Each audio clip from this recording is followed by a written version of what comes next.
TikTok मुझे छोड़कर जा रहा है, मैं कैसे जीऊंगा तेरे बिना।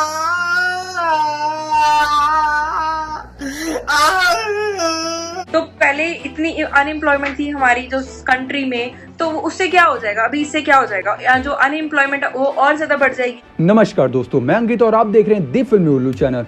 और आप लोगों के लिए लाया हूँ एक स्पेशल वीडियो जिसमें बात करूंगा टिकटॉक बैन के बारे में और टिकटॉक ऑफर के बारे में जो उसने हमारे चैनल को दिया था। दोस्तों, टिकटॉक एक ऐसा प्लेटफॉर्म था जो हर किसी को स्टार बना देता था, चाहे उनके अंदर कोई टैलेंट हो या ना हो। लेकिन साथ में ऐसे भी बहुत से लोग थे जिनके अंदर टैलेंट था लेकिन उन्हें आगे प्रमोट नहीं किया जाता था, उन्हें आगे मौका नहीं देता था टिकटॉक। दोस्तों, टिकटॉक को अगर ध्यान से देखें तो उनके दो फंडे थे, डिवाइड एंड रूल, कि कुछ लोगों को पॉपुलर कर दो और बाकी लोगों को लड़ने दो। दूसरा कि पहले उन्हें खूब पहचान दो और फिर धीरे धीरे उसे कम करो ताकि लोग डिप्रेशन के शिकार हो जाएं।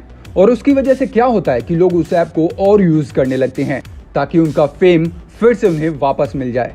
और धीरे धीरे वो चीज उनके दिमाग को अंदर से खोखला कर देती है। फिर आता है फाइनल स्टेज कि लोग सुसाइड करने के लिए मजबूर हो जाते हैं। दोस्तों, टिकटॉक एक ऐसा प्लेटफॉर्म था जहां पर ज्यादा से ज्यादा फेक न्यूज फैलाई जाती थी। लोग उसमें किसी भी तरह का फेक न्यूज डाल देते थे और धीरे धीरे वो वायरल होते होते लोगों के दिमाग में बैठ जाती थी। और ये सब कुछ होता था सिर्फ एक लाइक के लिए और फेम के लिए। दोस्तों, फेक न्यूज हर जगह होती है, लेकिन जिस तरह से वो टिकटॉक पर वायरल होती थी, लोगों के जहन में जिस तरह से वो घुल मिल जाती थी, वो चीज गलत है। दोस्तों, टिकटॉक हम सभी जानते हैं कि एक चाइनीज ऐप है, लेकिन एक तरफ से ये एक पब्लिक प्लेटफॉर्म है। लेकिन आप उसमें चाइना की बुराई नहीं कर सकते या फिर कोई ऐसी वीडियो नहीं डाल सकते जो उनके खिलाफ हो। अगर आप ऐसा करते हैं तो वो वीडियो बार बार डिलीट कर देंगे। अगर गलती से अपलोड हो गई तो ये बार बार आप लोगों को वो चीज दिखाएंगे जो वो चाहते हैं, ताकि आप अंदर से सोचना बंद कर दे और जिस तरफ वो अपनी डोर ले जाएं, हम धीरे धीरे उनके पीछे पीछे चलते रहें, लाइक पेट एनिमल्स। दोस्तों, टिकटॉक एक ऐसा प्लेटफॉर्म था जहां लोग कम समय में फेम पा जाते थे, पॉपुलर हो जाते थे। उस खुशी को पाने के लिए रियल लाइफ दुनिया को छोड़कर एक वर्चुअल दुनिया में जीने लगते हैं, जहां उनको लगता है कि वो उन्हें हर तरह की खुशी दे रहा है। और यही चीज उनकी जिंदगी पर भारी पड़ जाती है। कुछ लोग फेम के लिए वो सब कुछ कर जाते हैं जो उन्हें नहीं करनी चाहिए। अपनी पर्सनल लाइफ की चीजों को टिकटॉक पर लेकर आते हैं ताकि वो लोग चर्चाओं में बने रहें और उनकी वीडियोस वायरल होती रहें। और आप लोगों को एक लड़की का किस्सा तो याद होगा ही, जो वैसे तो टिकटॉक की बहुत बड़ी स्टार थी, लेकिन उन्होंने अपनी प्राइवेट वीडियो गलती से लीक कर दी, वो भी सोशल मीडिया पर। अब इतनी बड़ी गलती कोई कैसे कर सकता है, क्योंकि हर प्लेटफॉर्म अपडेट करने से पहले 2 से 3 बार पूछता है, उसमें सेटिंग्स या कुछ ना कुछ चेंज करने को कहता है। लेकिन वो मैडम सामने आकर कहती हैं कि ये चीज गलती से अपलोड हो गई थी। सिर्फ यही नहीं, बल्कि लोग टिकटॉक के लिए इतने पागल थे कि वो वीडियो के लिए कुछ भी करते थे बिना जान की परवाह किए। उनको लगता था कि जो ये कर रहे हैं वो सही है और ये करने से उन्हें लाइक और फेम मिल जाएगी। लेकिन इनको नहीं पता कि जान की कीमत कितनी बड़ी होती है।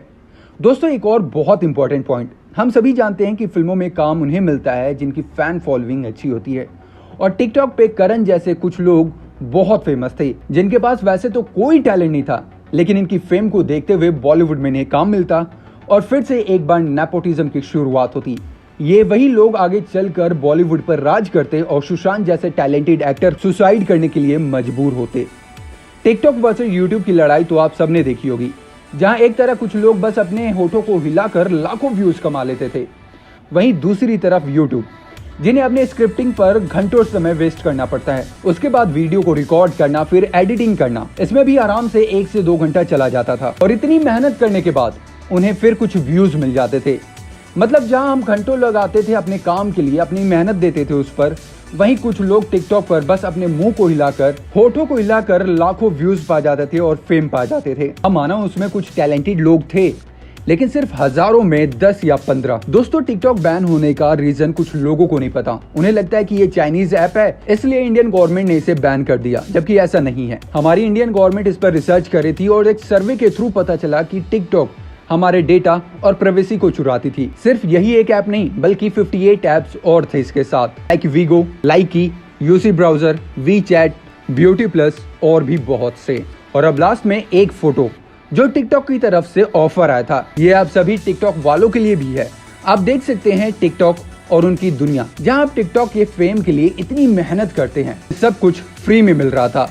बस हमें कोई भी अपनी वीडियो अपलोड करनी थी। बाकी वो सब अपने आप करते, हमें पॉपुलर क्रिएटर भी मिल जाता। और एग्जाम्पल के तौर पर कैरी मिनाटी को देख लो, जिसने सिर्फ एक वीडियो अपडेट की थी और उसके बाद उसे पॉपुलर क्रिएटर मिल गया। तो ये भेदभाव क्यों हो रहा है? आप लोगों से इतनी मेहनत और हमें वो चीज फ्री में?